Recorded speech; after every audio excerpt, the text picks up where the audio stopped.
जय हिंद दोस्तों, स्वागत है आपका बुक्स एजुकेशन के यूट्यूब चैनल पर।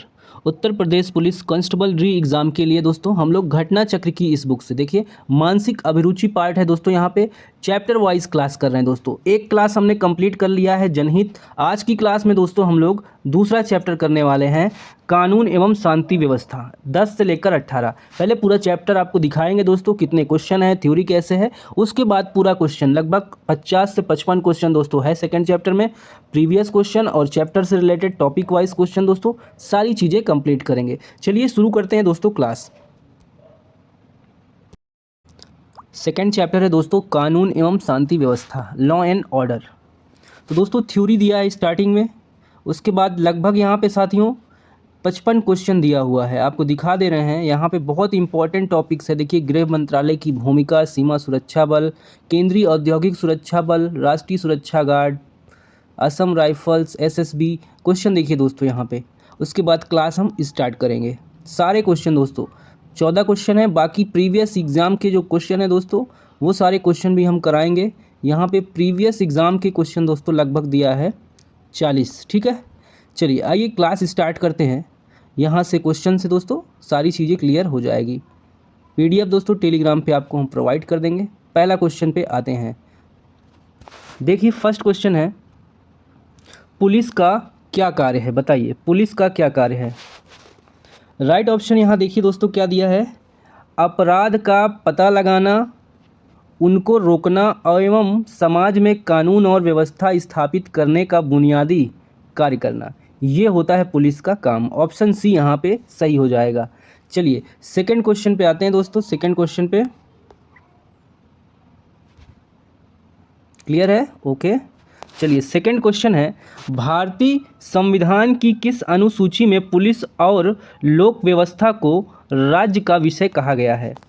ऑप्शन ए दोस्तों, भारतीय संविधान की 7वीं अनुसूची में देखिए पुलिस और लोक व्यवस्था राज्य के विषय हैं, इसलिए अपराध रोकने, पता लगाने, दर्ज करने, जांच पड़ताल करने के साथ साथ अपराधियों के विरुद्ध अभियोजन चलाने की मुख्य जिम्मेदारी राज्य सरकार की है। ये बात याद रखिएगा दोस्तों, 7वीं अनुसूची में ये बात लिखी गई है। पुलिस और लोक व्यवस्था के बारे में सारा काम राज्य सरकार के अंडर है। तीसरा क्वेश्चन है, राष्ट्रीय अपराध रिकॉर्ड ब्यूरो एक नोडल एजेंसी है, किसके अंतर्गत आती है दोस्तों। बी ऑप्शन गृह मंत्रालय के अंतर्गत आती है।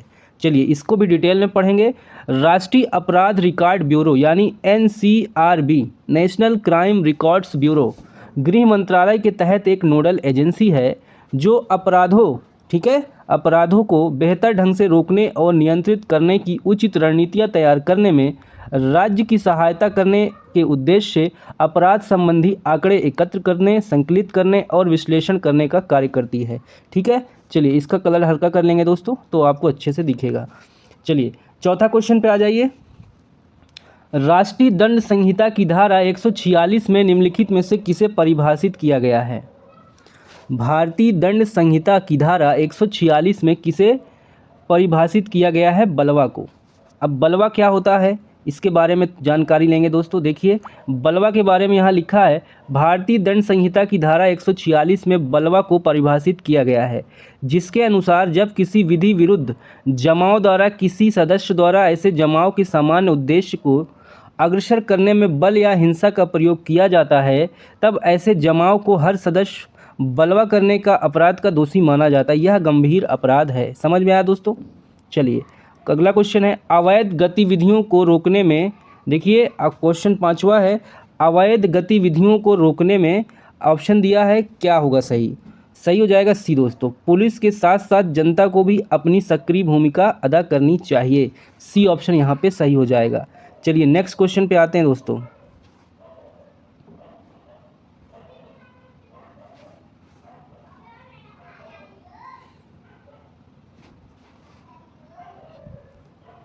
आ जाइए क्वेश्चन नंबर 6 पे। अवैध गतिविधियां सामाजिक माहौल को बिगाड़ने का कार्य करती हैं, जिनकी रोकथाम के लिए पुलिस की कार्रवाई के साथ साथ आम जनता की सतर्कता एवं सक्रिय सहयोग की आवश्यकता पड़ती है। चलिए छठा क्वेश्चन पे आ जाइए। अपराध की दर निम्नलिखित में से किस प्रकार के लोगों में अधिक पाई जाती है। जो अपराध करते हैं दोस्तों, उनकी संख्या किस प्रकार के लोग होते हैं? वो निरक्षर होते हैं, अनपढ़ होते हैं, अशिक्षित होते हैं। ठीक है, ये लोग ज़्यादा अपराध कर बैठते हैं। देश की निरक्षर लोगों की भी पर्याप्त संख्या है और देखा गया कि निरक्षर पर अपराध दर अधिक पाई जाती है, क्योंकि शिक्षा के अभाव में व्यक्ति बेरोजगारी एवं अन्य समस्याओं से ग्रस्त रहते हैं तथा अपनी भावनाओं पर नियंत्रण रखना भी नहीं जानते। ऐसे व्यक्ति सरलता से अपराध की ओर उन्मुख हो जाते हैं। ठीक है, 7वां प्रश्न है, प्रधानमंत्री एवं उनके परिवार के सदस्यों की सुरक्षा की जिम्मेदारी में अहम भूमिका निभाने वाली एजेंसी। देखिए, सी होगा विशेष सुरक्षा बल, स्पेशल प्रोटेक्शन ग्रुप। विशेष सुरक्षा स्वरूप समूह भारत सरकार की कार्यकारी संरक्षण एजेंसी या भारत के प्रधानमंत्री उनके निकट, ठीक है, पारिवारिक सदस्यों की सुरक्षा के लिए जिम्मेदार है। 9वां प्रश्न है, आप एक पुलिस अधिकारी के रूप में ड्यूटी पर हैं। एक चौराहे पर कुछ मोहल्ला के राजनीतिक समूहों के मध्य हिंसक झड़प शुरू हो जाती है। प्रभारी अधिकारी के रूप में आपको क्या करना होगा? देखिए, क्या करेंगे दोस्तों, आप राजनीतिक नेताओं की मध्यस्थता बीच बचाव के प्रयास हेतु शामिल करना चाहिए। ठीक है दोस्तों, चलिए अगला प्रश्न है हमारा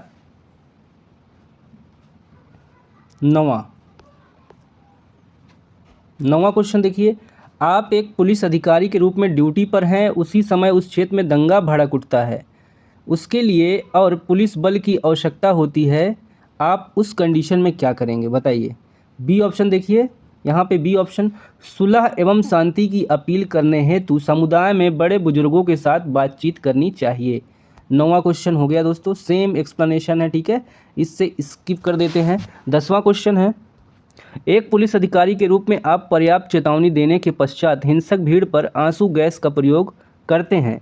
दिशा निर्देशों के अनुसार तितिर बितिर करने के बाद इनमें से कौन सी कार्रवाई गलत होगी?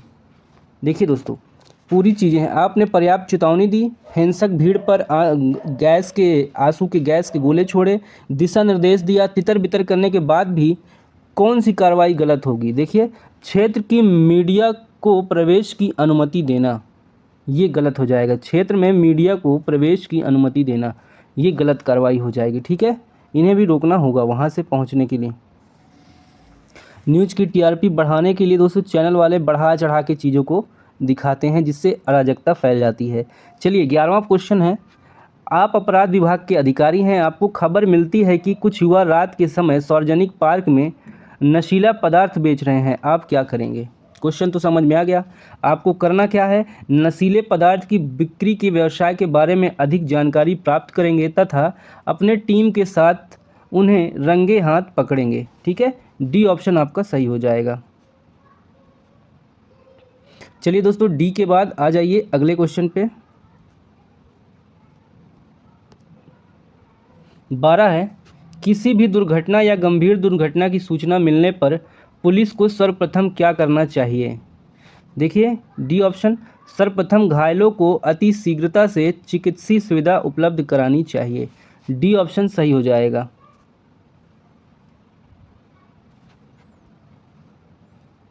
आप सादे कपड़े में ड्यूटी पर तैनात हैं, उसी समय एक दुकान पर डकैती होते हुए देखते हैं। इस स्थिति में आप क्या करेंगे? क्या दोस्तों?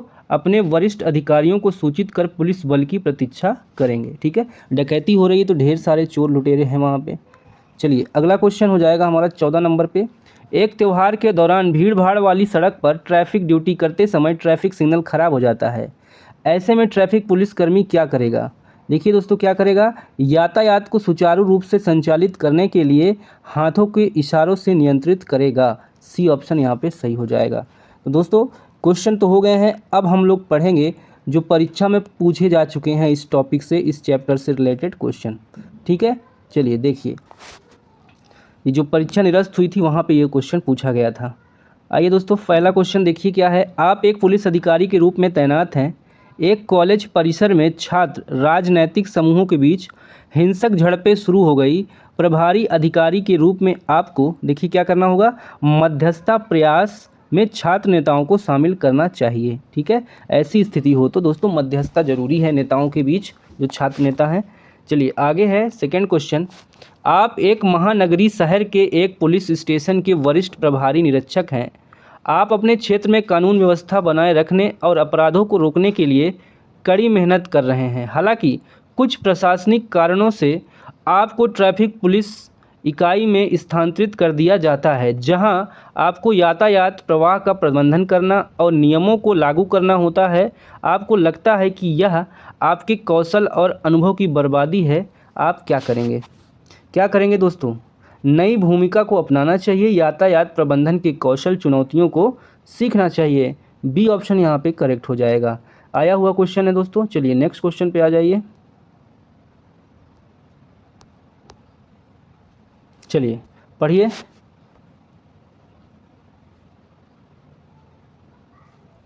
आप एक पुलिस अधिकारी के रूप में तैनात हैं। एक व्यक्ति पिता आपके पास आता है और कहता है उसकी 23 वर्षीय बेटी अपने पुरुष मित्र के साथ भाग गई। सुप्रीम कोर्ट के निर्देश के अनुसार आपको क्या करेंगे? बताइए क्या करेंगे? यदि सहमति हो तो आपराधिक आरोप के बिना सुलह का समर्थन करना चाहिए। उसकी लड़की भाग गई है, पुलिस के पास उसका फादर जाता है, तो पुलिस क्या करेगी? अगर वो सहमति से गई है तो कोई बात नहीं, इसको सुलह ही कराना होगा, कोई केस नहीं बनेगा। ठीक है। चलिए चौथा है, आप एक पुलिस अधिकारी के रूप में तैनात हैं। देखिए, एक महिला अपनी नाबालिग बेटी की अंतरंग तस्वीरों के संबंध में फ़ोन पर उत्पीड़न की शिकायत की। कानून के अनुसार आपको क्या करना होगा? नाबालिग के माता पिता को सावधान करना चाहिए और वैधानिक दोषारोपण दायर करना चाहिए। ठीक है। चलिए ऑप्शन अगला देखेंगे। पांचवा क्वेश्चन आ जाइए दोस्तों। बार्ट सड़क पर जाते हुए एक युवा जोड़े, स्त्री और एक पुरुष, एक दूसरे से लड़ते हुए देखता है। अचानक पुरुष महिला को घूंसे मारने लगता है। ऐसी स्थिति में बार्ट द्वारा लिया गया सबसे बेहतर कदम कौन सा होगा? देखिए, कोशिश करें कि लड़ाई को रुकवाएं, पुलिस को फ़ोन पर शिकायत करें, इन्फॉर्म करें। लड़ाई को पहले रोकने की कोशिश करना चाहिए। दोनों दोस्तों पॉजिटिव है। ठीक है, यहाँ पे दिया गया दोनों पॉजिटिव है, बट पहले तो लड़ाई रोकना होगा। ठीक है। चलिए अगला है छठा क्वेश्चन। जब देश जेड के शहर सहास की तुलना उसके अन्य शहरों से की जाती है तो पाया जाता है कि उसे गंभीर कानून और व्यवस्था की समस्याओं का सामना करना पड़ता है। शहर सहास में इस तरह की समस्या निम्नलिखित में से किस कारण से हो सकती है? देखिए, कारण हो सकता है प्रवासियों का अनियंत्रित प्रवेश। नेक्स्ट क्वेश्चन 7, विशाल जनसंख्या वाले किसी भी देश में लगभग सभी निजी या सार्वजनिक मुद्दों में कानून और व्यवस्था की स्थिति उत्पन्न करने की संभावना होती है। निम्नलिखित में से कौन सी स्थिति कानून और व्यवस्था की स्थिति में बदल नहीं सकती? तो बाल दिवस समारोह में भाग लेने, विभिन्न स्कूलों के बच्चों को एकत्रित होना। ठीक है। विशाल जनसंख्या वाले किसी देश लगभग सभी सार्वजनिक और निजी कानून व्यवस्था स्थिति उत्पन्न करती है। देखिए, बदल नहीं सकती। बाकी आप दोस्तों स्क्रीनशॉट ले लिया करिए अगर जो क्वेश्चन ना समझ में आए आपको। ठीक है, पढ़ेंगे तो ज़रूर समझ में आ जाएगा। आगे आएंगे। देखो, फूल वालों की सैर देखिए नियमित रूप से देखिए दिल्ली में आयोजित की जाती है। अगला क्वेश्चन है, भारत में भारतीय कम्युनिस्ट पार्टी सीपीआई की स्थापना कब हुई? 1925। लोक अदालत का अर्थ मूलतः देखिए मूलतः जनता की अदालत। ठीक है। निम्नलिखित में से किस वर्ष में समान पारिश्रमिक अधिनियम पारित किया गया था? 1976 में। अगला है, संज्ञेय अपराध के घटित होने के बारे में एक रिपोर्ट प्राप्त होने पर निर्धारित प्रारूप में दर्ज किया जाना चाहिए और इस प्रक्रिया को देखिए प्रथम सूचना रिपोर्ट एफआईआर को दर्ज करना कहा जाता है। ठीक है दोस्तों, एफआईआर। आइए 13 पे।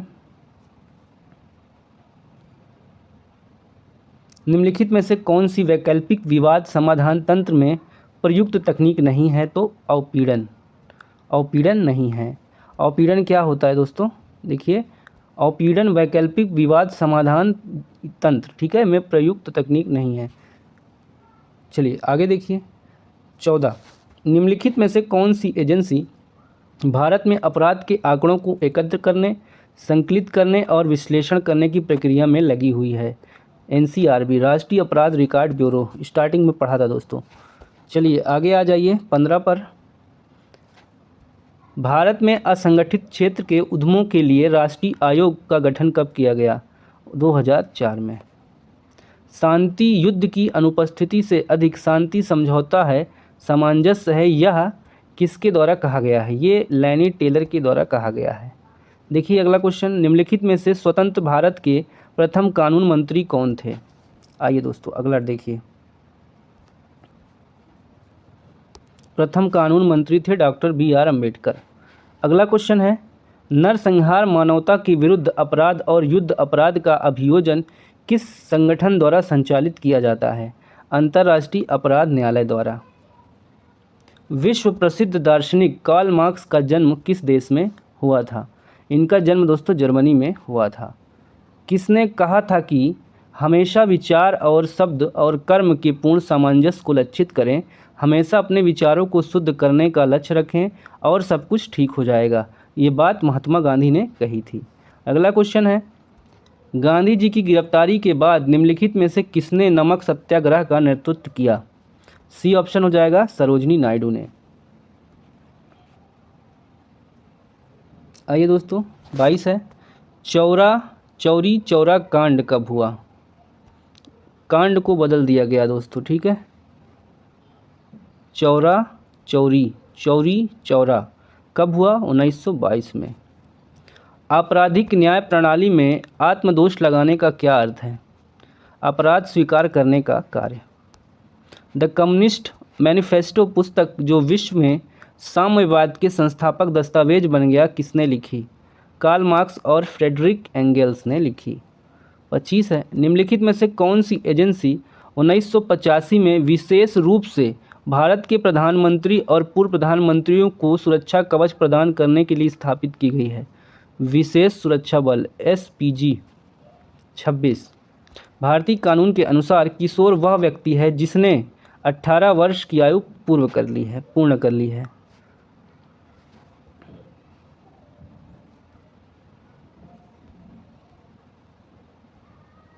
चलिए 27 देखिए, डैश को भारत में आपराधिक न्याय प्रणाली में सुधारों के लिए 2003 में स्थापित किया गया। तो मलीमत समिति को भारत में आपराधिक न्याय प्रणाली में सुधारों के लिए 2003 में स्थापित किया गया। 28 है, भारत में निम्नलिखित में से किस वैकल्पिक विवाद समाधान तंत्र का अनुकरण किया जाता है? दोस्तों सी, मध्यस्थता। महिलाओं के खिलाफ सभी प्रकार के भेदभाव के उन्मूलन पर कन्वेंशन संयुक्त राष्ट्र महासभा द्वारा वर्ष डैश में अपनाया गया था। बी हो जाएगा 1979 में। किस वर्ष में महिलाओं के सशक्तिकरण के लिए राष्ट्रीय नीति पेश की गई थी? डी ऑप्शन होगा 2001 में। देखिए आगे, कोहाट दंगे कब हुए थे? ये 17 सितंबर 1924 में। आगे आइए दोस्तों, भारत में हिंदू विवाह अधिनियम कब अधिनियमित हुआ? 1955 में। आए हुए क्वेश्चन है दोस्तों सब। डैश सरकार की एक प्रणाली है जिसमें एक केंद्रीय प्राधिकरण और देश की विभिन्न घटक इकाइयों के बीच सत्ता को विभाजित किया जाता है। संघवाद, ठीक है, संघवाद। द सॉन्ग, देखिए सेलेस्टियल का अनुवाद किसने किया है? Bhagavad Gita. The song celestial, देखिए सेलेस्टियल भगवद गीता का अनुवाद है। द सॉन्ग सेलेस्टियल किसने किया है? सर एडविन अर्नोल्ड ने, ठीक है।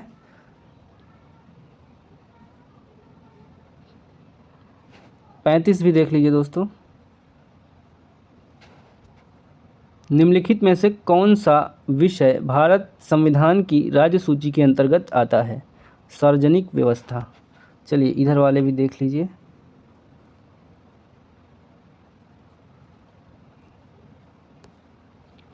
सैंतीस, पीड़ित क्षतिपूर्ति योजना को शामिल कर, देखिए डैश का भाग बनाया गया है? दंड प्रक्रिया संहिता का भाग बनाया गया है। 38 है, अंतर्राष्ट्रीय शांति दिवस कब मनाया जाता है? ये दोस्तों 21 सितंबर को मनाया जाता है। 39, भारतीय संविधान के अनुसार गिरफ्तार व्यक्ति को कितने घंटे के भीतर दंड अधिकारी के सामने पेश किया जाना चाहिए? ऑप्शन सी होगा 24 घंटे के अंदर, ठीक है। 2 क्वेश्चन बचा है दोस्तों, उसको भी करा देंगे, ठीक है। चलिए तो दोस्तों क्लास कैसी लगी? PDF के लिए टेलीग्राम पे ज्वाइन कर लीजिए आप। इसका डिटेल में दोस्तों थ्योरी आप पढ़ लेंगे, थोड़ा सा पढ़ लेते हैं थ्योरी, ठीक है। आइए, लॉ एंड ऑर्डर के बारे में। समाज में वह स्थिति जहां अधिकांश जनसंख्या कानून सम्मत नियमों के दायरे में रहकर अपना जीवन यापन करती है, कानून एवं व्यवस्था की स्थिति कही जाती है। कानून एवं शांति व्यवस्था। कानून एवं व्यवस्था से अभिप्राय है कि जनता सरकार द्वारा बनाए गए नियम कानूनों की सीमा में रहकर अपनी गतिविधियां या क्रियाकलाप करे। आगे देखिए, देश में पुलिस बल को कानून और शांति व्यवस्था के कार्यों में प्रमुख भूमिका दी गई है। पुलिस सार्वजनिक व्यवस्था का रखरखाव और अपराधी की रोकथाम, इनका पता लगाने का कार्य करती है। भारत के प्रत्येक राज्य और केंद्र शासित प्रदेश का अलग पुलिस बल है। ठीक है। संविधान की 7वीं अनुसूची में पुलिस को राज्य सूची में रखती है, जिसका अर्थ यह है कि प्रत्येक राज्य सरकार द्वारा अपने राज्यों की पुलिस बलों को शासित करने वाले नियम और विनियम बना सकती है। ये नियम विनिमय प्रत्येक राज्य के पुलिस बल की नियमावली में सन्निहित होते हैं। ठीक है। पुलिस देखिए, राज्य के पुलिस बल का प्रमुख पुलिस महानिदेशक होता है। प्रत्येक राज्य को सुविधाजनक क्षेत्रीय मंडलों में बांटा गया है, जो रेंज कहलाता है। प्रत्येक पुलिस रेंज पुलिस महानिदेशक पुलिस उप महानिदेशक के प्रशासनिक नियंत्रण में होता है। ठीक है। चलिए, इसी तरह से दोस्तों देखिए, यहाँ पे एनसीआरबी के बारे में तो पढ़ ही लिया हमने। ठीक है। जो क्राइम होता है उसका रिकॉर्ड रखती है, गृह मंत्रालय के अंडर ये संस्था आती है। गृह मंत्रालय की भूमिका ये देख लेते हैं, क्वेश्चन बन सकता है। गृह मंत्रालय की भूमिका। राष्ट्रीय स्तर पर कानून प्रवर्तन के संबंध में कार्यरत संगठन गृह मंत्रालय, जो सरकार के कार्यक्रमों और अनेक केंद्रीय एजेंसियों को संचालित करता है, इनके कार्यों का पर्यवेक्षण करता है। ठीक है। गृह मंत्रालय भारतीय पुलिस सेवा के प्रबंधन के अतिरिक्त अनेक ऐसे संगठनों की देखभाल करता है जो पुलिस एवं सुरक्षा से संबद्ध है। केंद्र शासित प्रदेशों की पुलिस सीधे गृह मंत्रालय के अधीन होती है। गृह मंत्रालय के अधीन निम्नलिखित सुरक्षा बल है जो केंद्रीय सशस्त्र बल देखिए के रूप में आते हैं। पहला सीमा सुरक्षा बल भी आते हैं। ठीक है। केंद्रीय औद्योगिक बल भी आता है दोस्तों। ठीक है। केंद्रीय औद्योगिक बल भी आता है गृह मंत्रालय के अधीन। चलिए अब देखते जाइए, सीमा ऊपर से केंद्रीय रिजर्व पुलिस भी आती है। ठीक है। CRPF बोलते हैं। भारतीय तिब्बत सीमा पुलिस ITBP। राष्ट्रीय सुरक्षा गार्ड NSG। ठीक है। राष्ट्रीय सुरक्षा गार्ड NSG कवर बड़े बड़े नेताओं को मिलता है दोस्तों। असम राइफल्स सशस्त्र सीमा बल SSB कब हुआ था इसका गठन? 1963 में। ठीक है। तो दोस्तों और डिटेल में पढ़ने के लिए, PDF लेने के लिए टेलीग्राम ज्वाइन कर लीजिए फटाफट। डिस्क्रिप्शन में लिंक मौजूद है, वहाँ से आपको ये PDF चैप्टर वाइज दोस्तों, ये दूसरा चैप्टर है, फिर तीसरा, फिर चौथा, फिर पांचवा, सारा आपको करा दिया जाएगा। ओके, चलिए धन्यवाद, बाय बाय।